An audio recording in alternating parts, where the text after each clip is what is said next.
Under a bruised and bleeding sky, the forest waited, still as breath before confession. The wind carried the scent of rain and pine, a wild perfume that clung to Eli Boone's coat as his horse stepped through the hush. Eli Boone, age 30, rode like a man chasing silence. The road behind him was littered with things he no longer wished to name: gun smoke, cards turned wrong, faces he couldn't forget. He had long since learned that peace was not a place but a distance, and he had not yet ridden far enough. The moon hung low, pale and swollen, when the forest began to whisper in a tongue older than sound. He pulled the reins and listened. There, a crack of a twig, soft, deliberate. His hand brushed the revolver at his side, though he wished he didn't need to. Then, from between the birches, she appeared, a figure cloaked in moonlight, hair loose and dark as the earth after rain. She stood barefoot in the shallow creek, the hem of her dress damp and torn. Her eyes found his, steady, unflinching. "Don't ride away, please, take me with you," she said, voice trembling but fierce, a plea that felt less like desperation and more like fate giving him a command. Her name, he would learn, was Nia Willow, age 20. But now, she was only a shadow asking him to break his own solitude. For a long moment, Eli didn't move. The horse's breath clouded the night air, and his own heart seemed to echo it.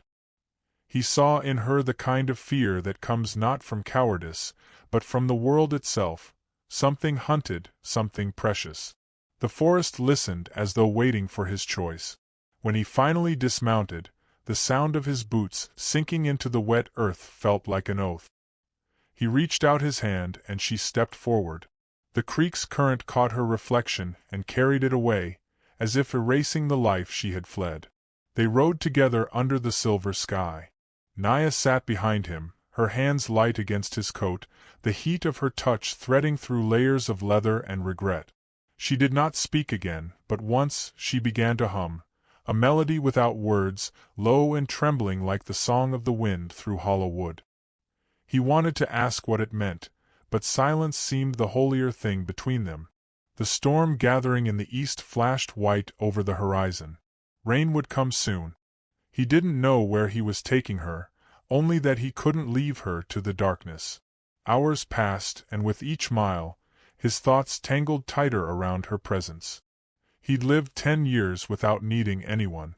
Yet now, every hoofbeat seemed to whisper her name. Curiosity crept through him like a fever. Who she was, what she had run from, and why her voice had sounded like something meant only for him. But when he turned slightly, he saw her eyes closed, her face tilted toward the wind, as if listening to the world she had once belonged to. He didn't ask. Some truths, he thought, must come in their own time.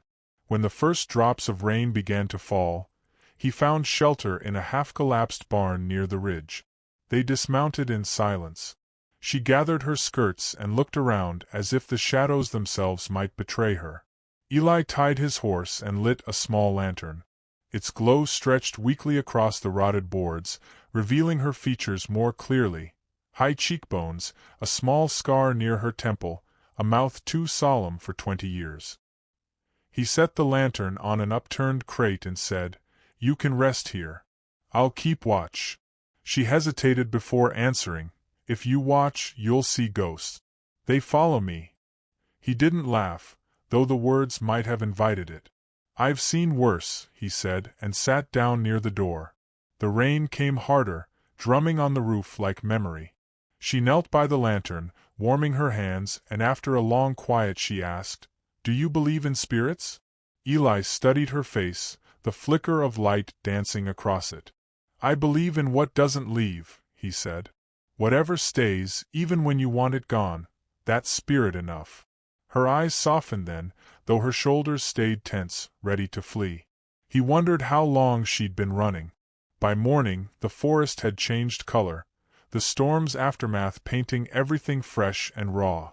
She was awake before him, feeding his horse a handful of wild grass.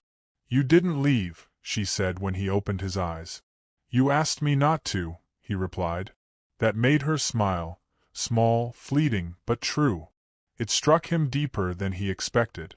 As they rode toward the lowlands, He noticed she glanced back often, scanning the tree line. Fear lived behind her calm, a quiet animal waiting to spring. When he asked, she only said, "The world beyond the trees has long arms." He didn't press further. He had his own past reaching for him too. By dusk, they reached the edge of Ash Hollow, a mining town that smelled of smoke and suspicion. The people there didn't look kindly on strangers, much less a native woman beside a white cowboy. Eli could feel the stares before they even hit the main street. He guided the horse toward the livery stable, hoping to pass unnoticed, but whispers followed them like thorns. A man outside the saloon spat in the dirt and muttered something Eli chose not to hear. Naya's chin lifted slightly, her dignity sharper than the insult. Inside the general store, Sheriff Callum Pike stood like a statue carved from old iron.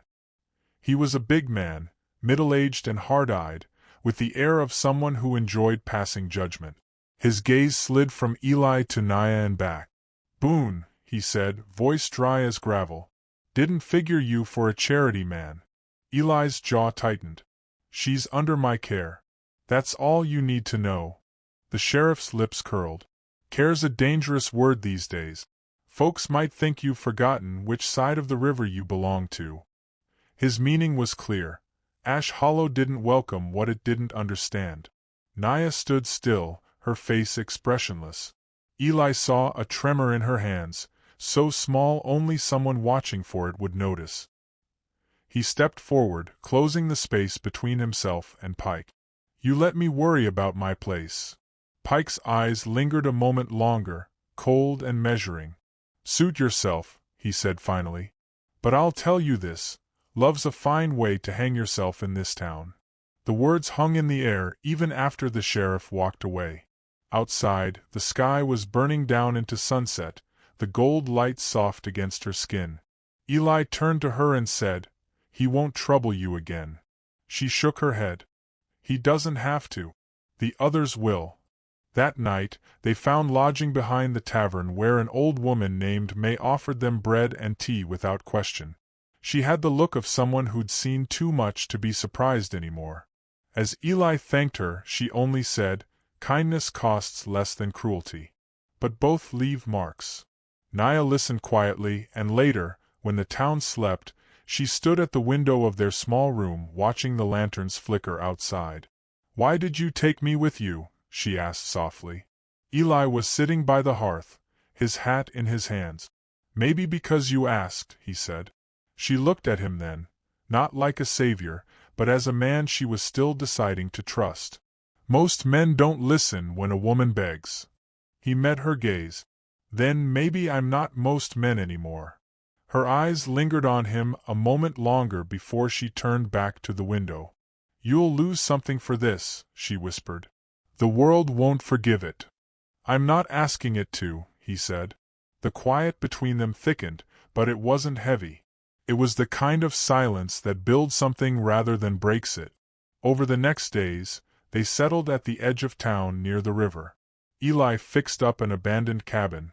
Naya planted herbs by the door, the scent of sage and mint softening the air. Their lives grew in gestures rather than words. She left freshly baked cornbread cooling for him. He mended her shawl when the edges began to fray. There were moments of laughter, small and startled, like birds discovering they could still fly. But even peace has its echoes. The townsfolk whispered. Children pointed. May warned them quietly one morning, the sheriff stirring things again. "Says a man can't serve two gods, love and pride." Eli nodded but said nothing. Naya looked at him as if to ask whether he was ready for the storm she knew would come. The storm came at dusk. The sheriff and 3 men rode to the cabin, their silhouettes sharp against the dying light. Eli stepped outside, rifle resting in the crook of his arm. Naya stood behind him, the wind tugging at her hair. "Evening, Boone," Pike called out. "Time to end this foolishness. Send her back where she belongs." Eli's voice was low. "She belongs here. With me." Pike's jaw tightened. "You know what that means, you'll be cut off. No work, no land, no home in this town." Eli glanced back at Naya. Her hand found his shoulder, light but steady. "Then let it be exile," he said. "I've been alone long enough." The sheriff looked at him for a long time, then spat into the dirt. "You'll regret it," he muttered, before turning his horse. The riders followed, their silhouettes swallowed by dusk. Eli turned to Naya. She was trembling, though her eyes were bright. "You shouldn't have," she whispered. "Shouldn't have what?" "Chosen me." He took her face in his hands. "I didn't. It just happened." The next morning, May came to them carrying a small parcel and a quiet smile. "If you're going to damn yourselves," she said, "might as well do it properly." Inside the parcel was a gold ring, plain, imperfect, beautiful. That night, under the whispering willows by the river, they were married. The preacher spoke few words, his voice lost in the wind. Naya wore a white shawl stitched with feathers. Eli wore his only clean shirt. When he slid the ring on her finger, his hands trembled. Their vows were simple: to stay, even when staying cost them everything. When they kissed, snow began to fall, not from clouds but from frost shaken loose by the trees, glimmering like blessing.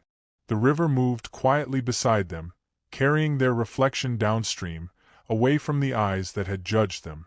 Years later, the cabin still stood by that river. Eli, older now, sat outside carving a feather into a piece of wood. The air was filled with the smell of rain again. A young traveler stopped by, asking for water, and Eli offered him a cup. "You live out here alone?" the boy asked. Eli smiled faintly. "Not alone," he said, glancing toward the willow grove where the wind whispered her song. "She's here, just not the way you'd think." The boy looked puzzled but didn't press. As he rode away, Eli called after him, "If you ever find someone who asks you to stay when the world tells you to go, listen. The heart knows better than the law." When the boy disappeared down the trail, Eli set the carving on the windowsill. A feather, smooth and shining. He looked at it for a long moment before whispering, "I stayed." The river answered in its quiet tongue, carrying the sound into the distance. And for the first time in years, Eli Boone felt the peace he'd been chasing finally find him, as if love, patient and eternal, had ridden all that way just to come home.